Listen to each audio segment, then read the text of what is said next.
Hello everyone, I am making this video on 26th of April. Today morning I have come across some questions in the WhatsApp group posted by a preschool owner. So let me read out the questions.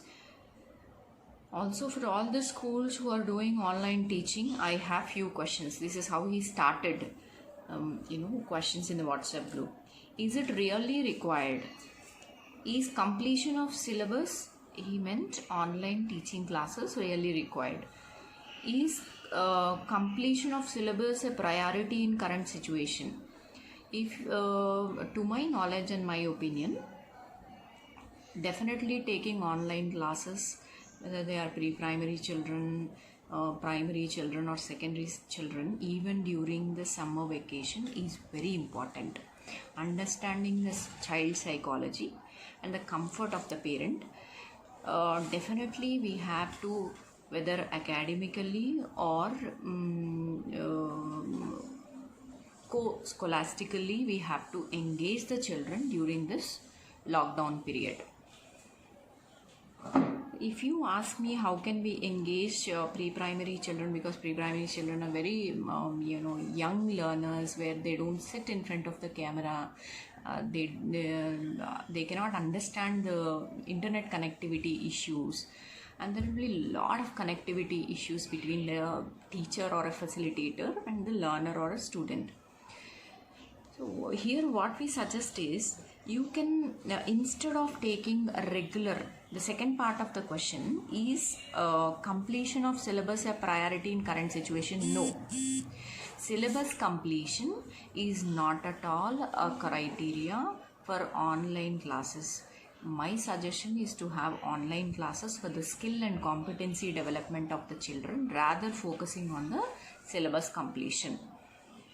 Hopefully this pandemic may come to an end in the month of May, June, July, and we all seasoned school leaders are assuming, to be very honest, that schools may properly open only in the month of August, and parents will positively send their children only by the December, or it may extend to next academic year also. In that case, the only option what we have in hand is to have online teaching. So during this April, May, June, really as a teacher, I suggest that we need not to worry about the syllabus completion. Rather, we have to utilize this wonderful opportunity to develop their fine motor skills, gross motor skills, then there are multi-sensory skills. In case of languages, we have to focus on LSRW skills. If you ask me a question that are we not doing it in the school? Yes, we are doing it in the regular formal schooling and preschooling, kindergarten schooling, but still, if you ask me, to be very honest, 100% we are not able to reach the standards of skill and competency development in the student community. So this opportunity we have to utilize for these area developments. So if you ask me like what kind of activities we can have for the skill development of preschoolers or kindergarten children, you can have some fine motor activities, gross motor activities with the available resources in the house.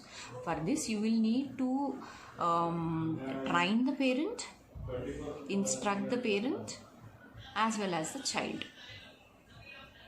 I will be shortly posting the fine motor development and gross motor development activities which are designed with the available resources in the houses. Parallelly, if we are coming to primary children, the proper online engagement activities could be LSRW development activities in case of languages, any language. I'm not talking about particularly English. You take English, Hindi, Telugu, Bengali, Tamil, Kannada, any language. And in case of mathematics, we will really need to design some worksheets which develop mental ability, logical thinking, analytical thinking, and problem solving skills. Being a chief operating officer, taking care of end-to-end operations of a CBSE school and a Cambridge school, I myself generated some worksheets, downloaded some worksheets from the internet. The best resources are available on education.com. If you get into education.com, there are printable worksheets, non-printable worksheets, where you can generate your own worksheet of the student standards, and there are independent study pack. I say they're really very wonderful to share with the children. Some activities they cannot do if they don't take the printout. Few activities we can very well share them a soft copy, ask them to do that activity on a separate paper if printer is not available for the children in the house. So education.com is one resource. Similarly, the Ultimate Knowledge is another general knowledge learning platform for the children, which has easy access for any parent and child. You can Google for TUK and the access for the resources. Will the environment at the home create a learning atmosphere for the child?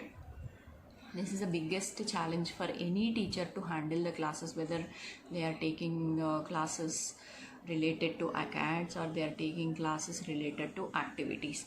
For this, definitely parents have to support the teacher. Parents should create an environment. Teachers should also understand that it is not easy for a child to reach the teacher over a tablet or a phone or a laptop. Accordingly, teacher has to design her teaching and learning practices.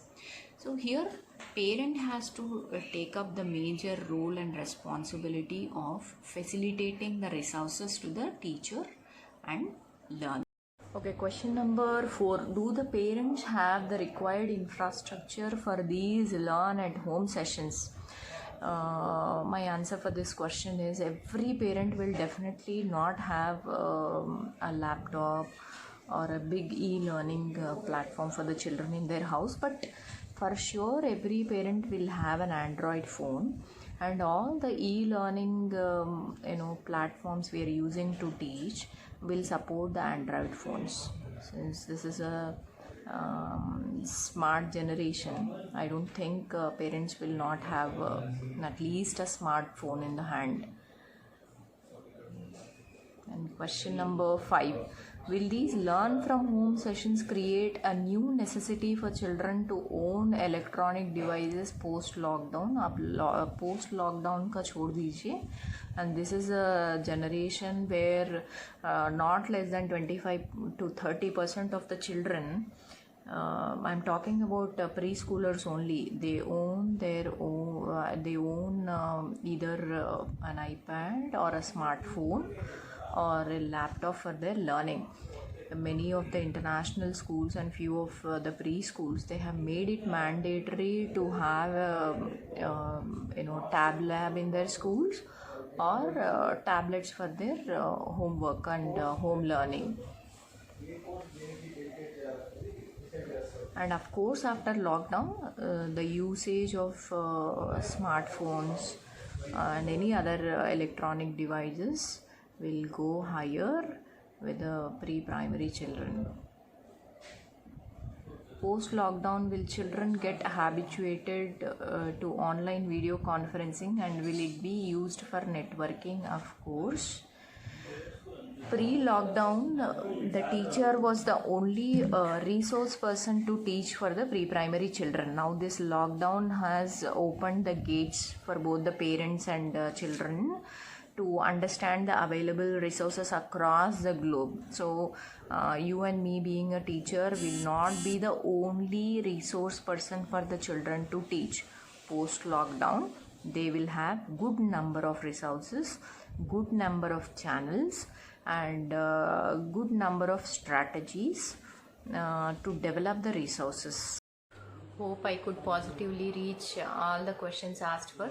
Thank you.